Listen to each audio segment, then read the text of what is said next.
বাম হাত দিয়ে বট গাছটা মোছালতে ভাঙ্গে আমাদের এলাকায় কাতি মাসে প্রতিবার সিন্নি করে না। একবার এলাকায় সিন্নি করছে। আসসালামু আলাইকুম। আজকে আপনাদের মাঝে একটি ভিন্ন ধরনের ব্লগ নিয়ে হাজির হলাম।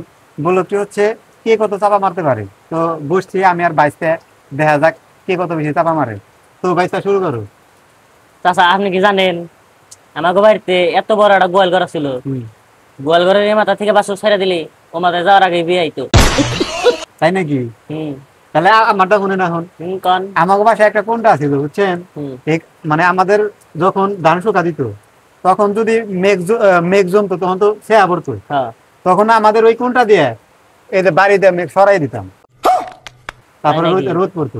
কোনটা থুইতেন কোনে? কে তখন গোয়াল ঘরে দিতাম। আরে তোমারটা থাও, এটা তো কোনো ব্যাপারই নেই। আচ্ছা কো আমাদের এলাকায় কাতি মাসে প্রতিবার সিন্নি করে না।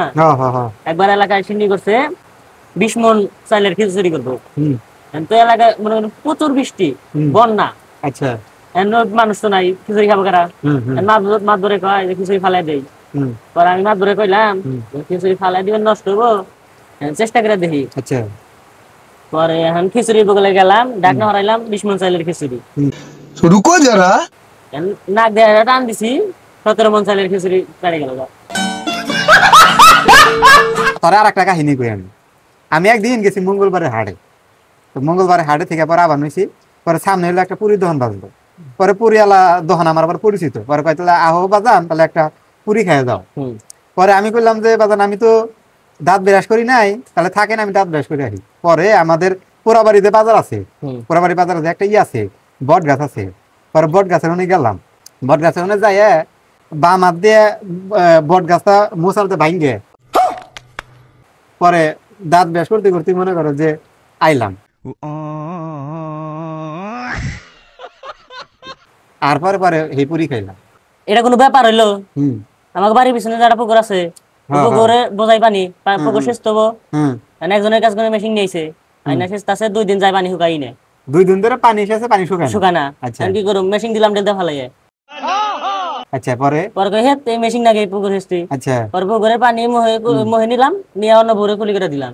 পরে মাছ মাইরে নিলাম। আবে সালে যে মাফ করনা, তাহলে এবার আমার কথা হন।